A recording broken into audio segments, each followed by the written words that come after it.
Waaqayyo tiksee koo ani yoomaan dhabu maddaara galfii koo Yesuus ansi malee hin qabu.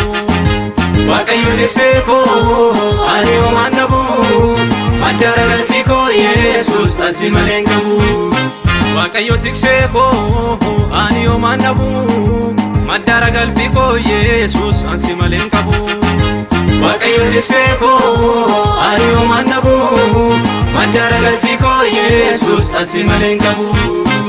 Yesuus ansi malee hin qabu barbaade kan akka kee jiru. Yesuus ansi malee hin qabu barbaade kan akka kee jiru. Yesuus ansi malee hin qabu barbaade kan akka kee jiru. Yesuus ansi malee hin qabu barbaade kan akka kee jiru. Kan akka kee jiru, kan akka kee jiru, kan akka kee jiru, kan akka kee jiru, kan akka kee jiru, kan akka kee jiru, kan akka kee jiru, kan akka kee jiru. Amboo waa dukkanaa keessa yennaan adeemeyyuu amanatti nufu Yesuus kan na faana jiru. Abdiin qabanii abdii jiraata sodaa malee jiraadhaan mana isaa keessa. Amboo waa dukkanaa keessa yennaan adeemeyyuu amanatti nufu Yesuus kan na faana jiru. Abdiin qabanii abdii jiraata sodaa malee jiraadhaan mana isaa keessa. Sodaa malee jiraadhaan mana isaa keessa. Naasuu malee jiraadhaan mana isaa keessa. Sodaa malee jiraadhaan mana isaa keessa. Naasuu malee jiraadhaan mana isaa keessa.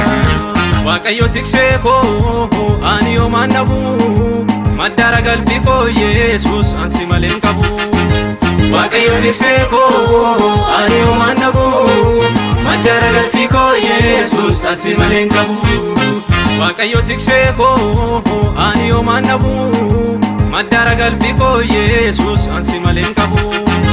Waaqayyo tiksee koo ani yoomaan dhabu maddaara galfii koo Yesuus ansi malee hin qabu.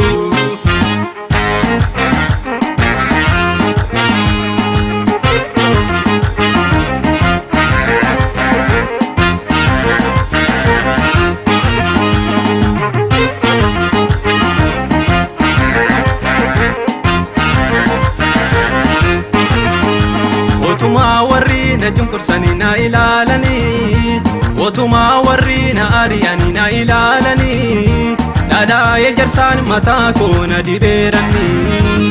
Xoofoon konnumuu irraa afaan jireenya koo fi as qofaa miti waamamuun koo addunyaa lafi. Xoofoon konnumuu irraa afaan jireenya koo irraa waamicha guddaan narra jira kanaan lallabaa.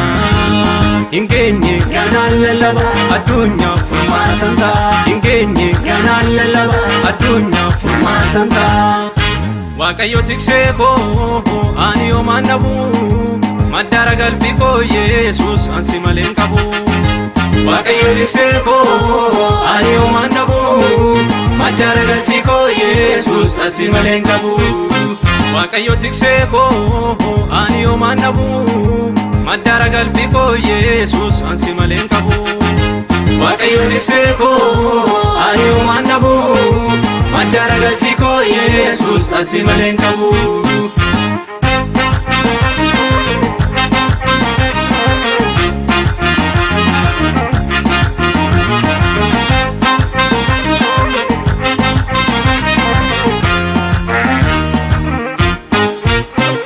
Sodaadhu haala laalee ulee jalloota gaarummaa kee faarjummaan kee na duukaa bu'a.